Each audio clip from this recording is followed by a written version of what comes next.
She came home from her conference with the same fake confidence she always used when she wanted to control the situation before it even started. The heels hit the hallway tiles too loudly, the suitcase rolled in too easily, and she didn't even bother wiping the hotel wristband still on her arm. She tossed her bag near the couch like she owned the house more than the truth that lived inside it. "Why don't you trust me?" she demanded before I even stood up. No hello, no question about my day, no smile. Just an accusation thrown like a knife. And that was the funniest part. She wasn't angry because I did anything wrong. She was angry because she felt the walls closing in and didn't know what I'd already seen. I didn't argue. I didn't defend myself. I didn't even lift my head fully. I just looked at her for a moment and then down at my coffee, letting the silence work the way shouting never will. She hated that. She always needed noise, drama, something to bounce her guilt off. "Say something," she insisted. "Do you even hear what I'm saying? I'm out working, networking, trying to build something for us, and you—" She stopped because my expression didn't move an inch. I wasn't giving her anything to twist. A year ago, I would have tried to prove myself, explain, reassure her that I trusted her. But a year ago, I didn't know what I know now. A year ago, I didn't understand the way people rewrite the story when they need to hide their own chapter. "You're impossible," she snapped, throwing her jacket over the chair. "Every time I'm doing something, you turn it into a problem. You're obsessed with the idea that I'm doing something wrong." The irony was a full slap to the face, but I kept my jaw relaxed. I didn't need to raise my voice, not when the evidence was literally making its way toward me at that exact moment. I knew because I'd seen the reservation confirmation earlier, by accident on a shared calendar notification she forgot to delete. A reservation for one night but with 2 guests quietly noted at the bottom. I never confronted her then. I waited. I wanted the truth to present itself in a way that didn't need me to push it. Because liars reveal themselves when they think they've gotten away with it.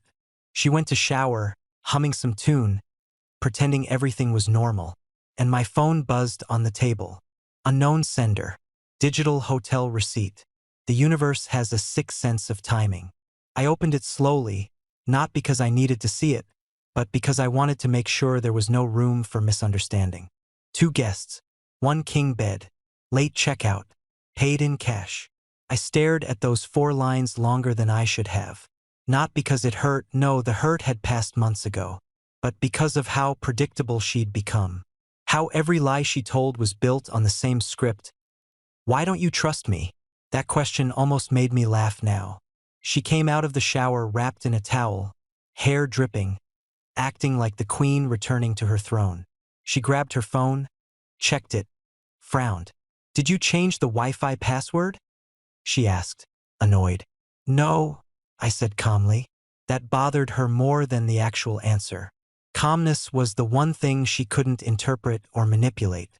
"Well," she continued, rolling her eyes, "I'm going to dinner with the girls tonight.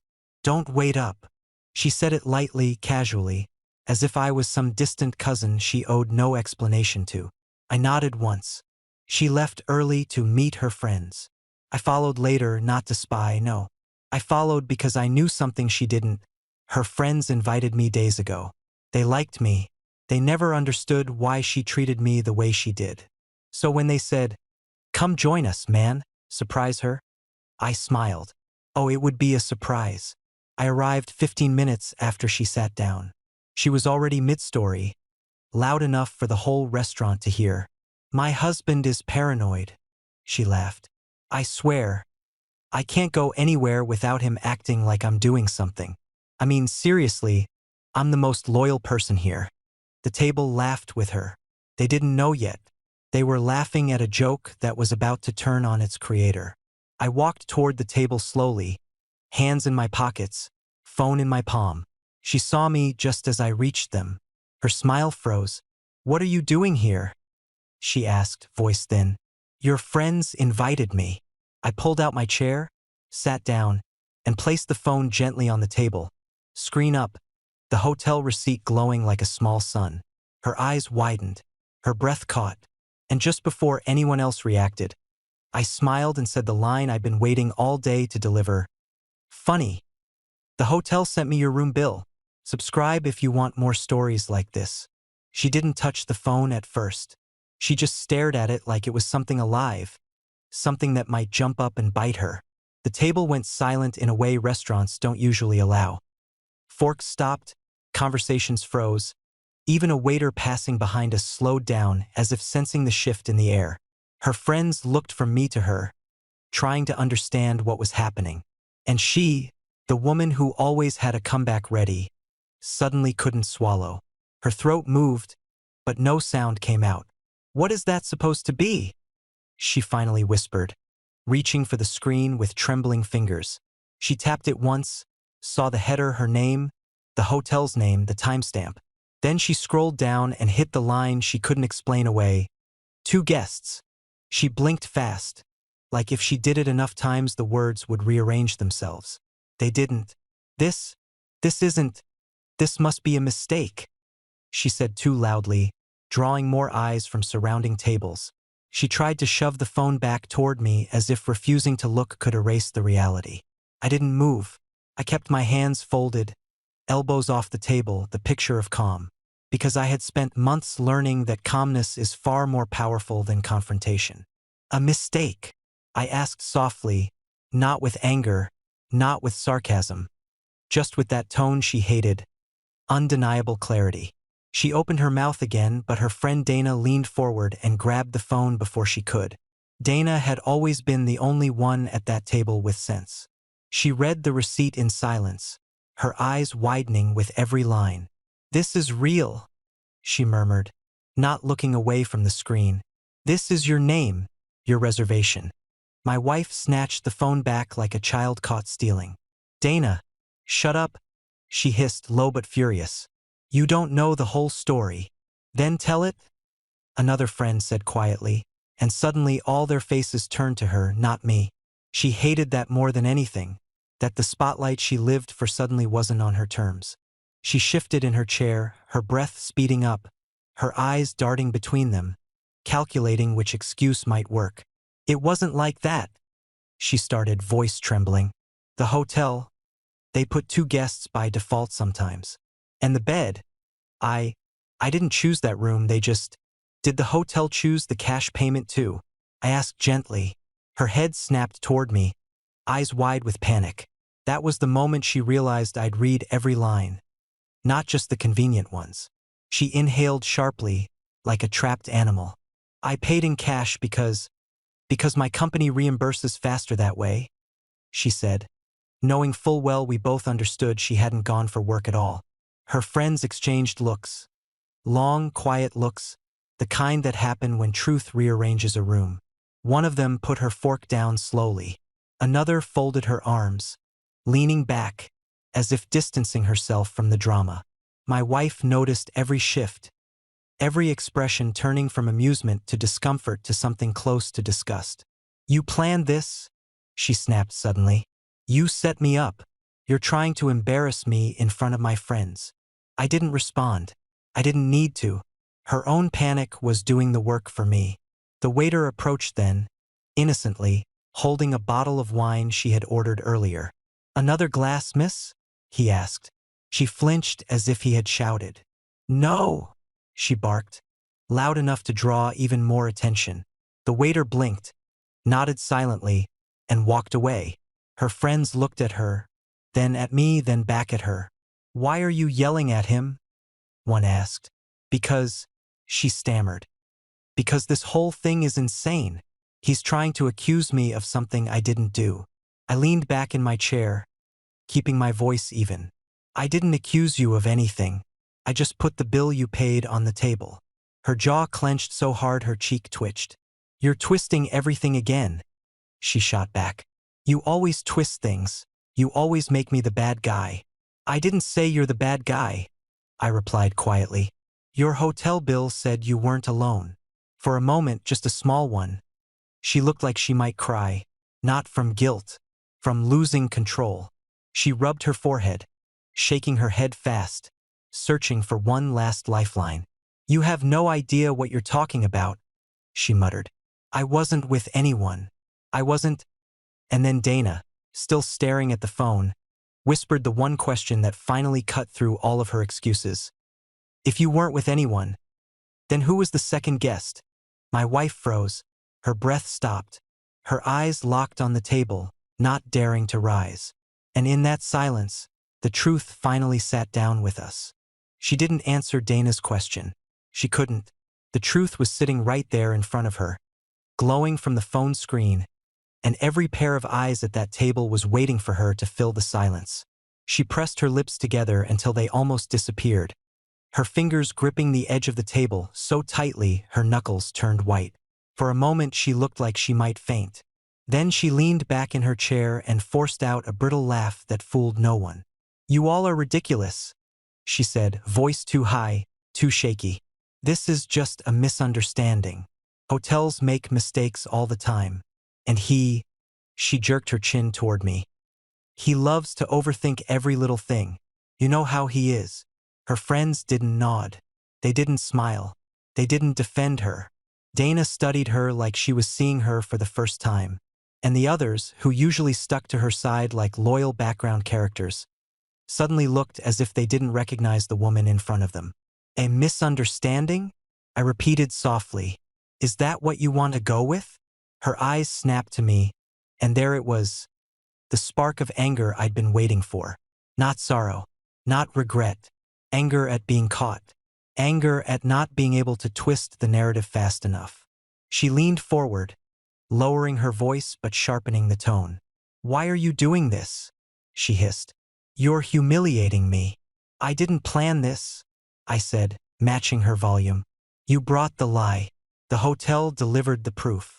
She shook her head fast, wild, like someone trying to shake off a memory. "You're impossible," she whispered. "You would rather believe some automated hotel email than your own wife?" "You didn't deny it," I said.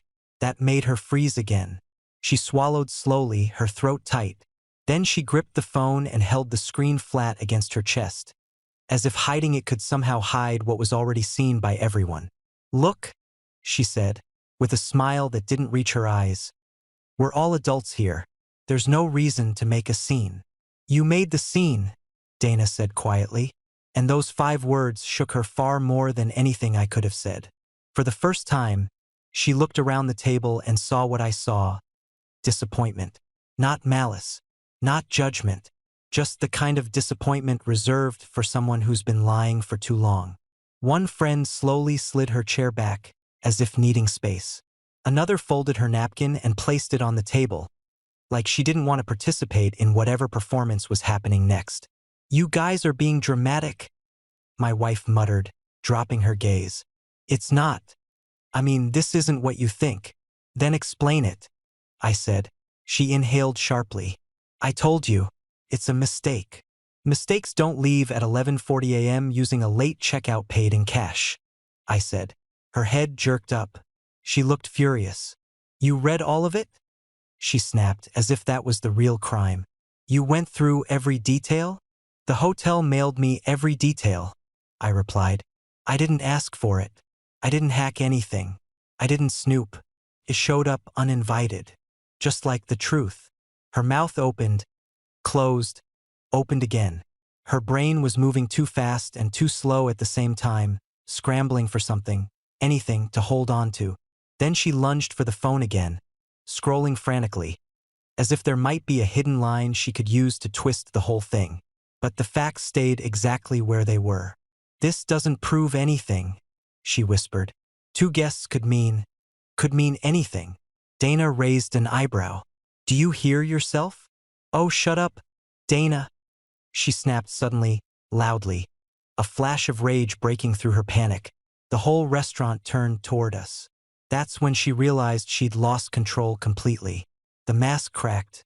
She covered her mouth with her hand, eyes darting around the room. I didn't say a word. I didn't have to, because she wasn't falling apart because of me. She was falling apart because she finally saw herself the way everyone else was seeing her. "You're twisting things," she whispered again, but this time it sounded more like a plea. "You always twist things." "I'm not twisting anything," I said calmly. "I'm just letting the truth breathe." She squeezed her eyes shut, took a slow breath, then opened them with a new expression, cold calculation. The panic was fading. Something else was taking its place. "Fine," she said, voice steadying. "If you really think I did something, then say it. Go ahead. Make your accusation. Out loud." I looked at her, long and steady, and then I said the one sentence she didn't expect, because it removed every avenue of manipulation she had left. "I don't need to accuse you," I said. "Your silence already did." Her face drained of color. Her friends looked away. The truth, cornered at last, had nowhere left to run. She stared at me like I had slapped her, even though my voice hadn't risen once all evening. That was always her weakness, the silence. She could fight yelling with yelling, lies with more lies, emotion with manipulation. But silence, calm, stripped her armor. And now she sat there at a table full of people who had always laughed at her jokes, defended her dramatic stories, and believed every performance she put on. Tonight, though, the performance had fallen apart in the first act. She took a shaky breath, brushing her hair behind her ear, trying to regain even a fraction of control. "You're blowing this out of proportion," she said, lowering her voice to something soft, something she hoped would sound reasonable. "We're married. Sometimes couples misunderstand each other. You're jumping to conclusions." I leaned back in my chair. "What conclusion do you think I'm jumping to?" Her eyes flickered. She wanted me to say the word so she could deny it, spin it, weaponize it. She needed me to push so she could pull. But I didn't. That made her swallow hard. Dana watched her like she was slowly solving a puzzle she hadn't known existed. One of the others whispered, "Just tell the truth already," under her breath. My wife didn't hear it, or pretended she didn't. She straightened her back, plastered a half smile onto her face, and tried a different tactic. "Pity. You know he gets like this?" she told the table, gesturing lazily at me. "He gets ideas in his head and won't let them go. It's exhausting." "We're exhausted too," one friend said quietly. My wife whipped her head toward her. "Excuse me? You've been off," the friend continued nervously. "For months. You leave early, come late, cancel plans, make excuses. We all noticed. Then why didn't any of you say anything?" she snapped, voice rising again. "Because," Dana said, "we thought you'd talk to your husband, not hide things from him." That hit her hard. She looked down at her hands, suddenly still. Then she whispered, "I wasn't hiding. I just didn't want him to worry." I almost laughed. Not out of humor, out of the sheer absurdity of the lie. But I stayed quiet because quiet was the only tool that made her crack. She looked up at me again, eyes searching for something she could use. Vulnerability, anger, hurt, anything. But I had none of it left. And that terrified her more than any proof ever could. "You're being dramatic," she tried again. This whole dinner didn't need to go like this. "You're the one who talked about me being paranoid," I said calmly. "In front of your friends." She opened her mouth, but I continued, "You're the one who asked why I don't trust you." She blinked hard. "I do everything for us," she blurted out. "Everything. I work, I travel, I network." "You weren't traveling for work," I said. "We both know that." Her face twisted. Anger, panic, guilt, confusion all tangled into one expression she couldn't control. "You don't know anything," she muttered. "You don't know what I deal with." That was new, a different angle. I let her talk. "You don't know how stressful it's been," she continued. "How pressured I feel. How lonely. You don't even try to understand me." There it was, the shift. Blame. She slid fully into the role she loved most. The victim. "You've been distant," she whispered. "Cold. You never touch me anymore. You never ask how I'm doing. Is it any wonder I feel unloved?" Her friends exchanged uncomfortable glances. They knew the script. They'd heard it before, just never in a moment where it was so obviously a last-ditch effort. "So the hotel made you feel loved?" I asked, not mocking, not angry, just asking. Her lip trembled. "I didn't say 2 guests," I said. "1 king bed." Late checkout. Stop saying that, she snapped. You're trying to corner me. No, I replied. The facts are. She slumped back in her chair, defeated for a moment. Then something shifted in her eyes, a flicker of defiance. Fine, she said. Fine. I went to the hotel with someone. Are you happy now? Her friends inhaled sharply. Plates stopped. Forks hovered midair. But she wasn't done. But it wasn't what you think, she added quickly. Nothing happened. We talked. That's it. Just talked. I wasn't cheating. With a king bed? Dana asked before I could. My wife glared daggers at her. Hotels don't have many bed options, she said. We didn't sleep in it. We just needed privacy. Why? I asked. That one word hit her like a physical blow. She hesitated too long. Her mouth opened slowly, but no answer came out. Her friends stared at her. The air around the table thickened. She finally whispered, "It wasn't romantic." Then what was it? I asked. She looked at me then, really looked. And for the first time all night, she understood the truth she had been avoiding. There was no version of this story that made sense. No excuse that erased the evidence. No angle that turned the receipt into a misunderstanding. And worst of all for her, no emotional manipulation that could sway me back into the role of the forgiving, blind husband. Because the calm man sitting across from her wasn't trying to win. He wasn't trying to fight. He wasn't trying to save anything. He was simply done. And she could finally see it. She looked at me with a strange mix of fear and disbelief, like she had finally noticed the fire wasn't burning anymore.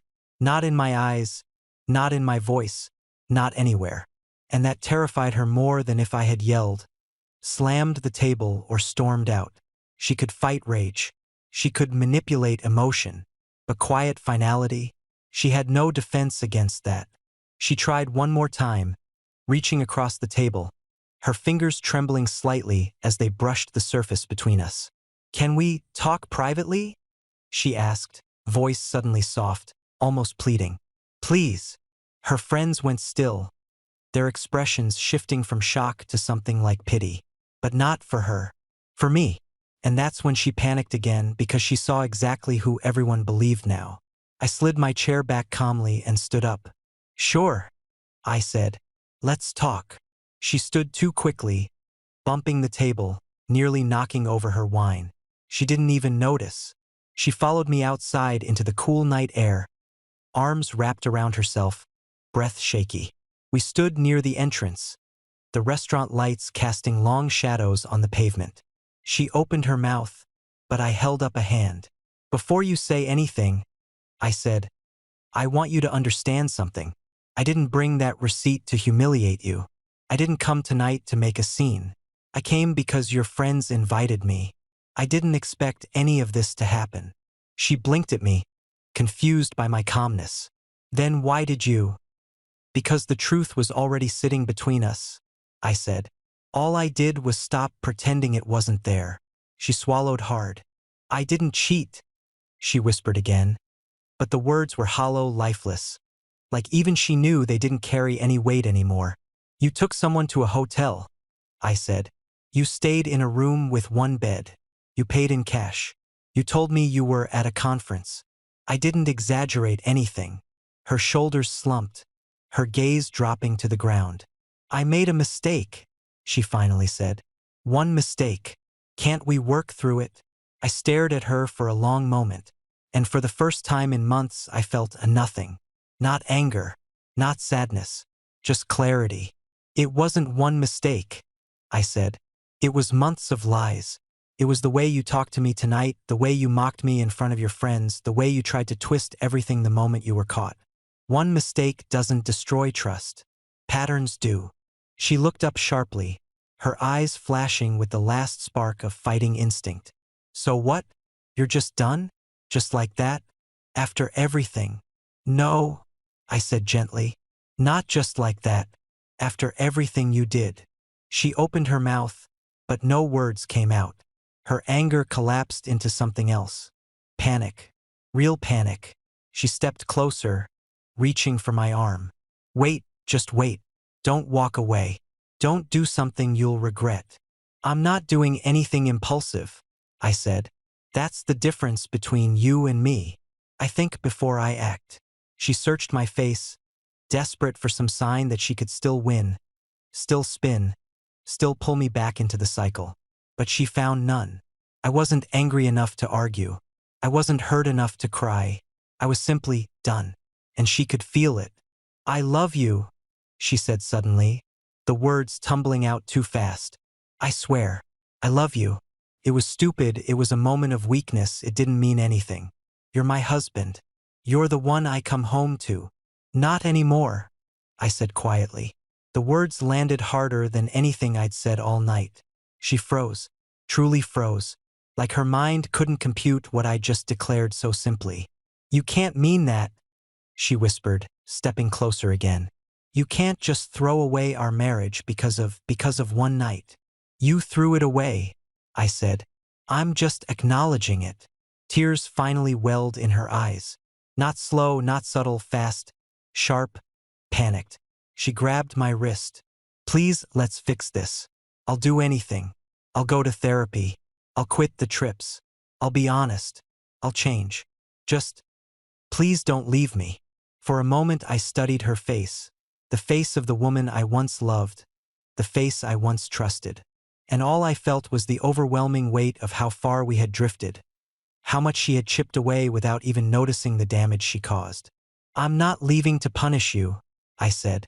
I'm leaving because there's nothing left to stay for.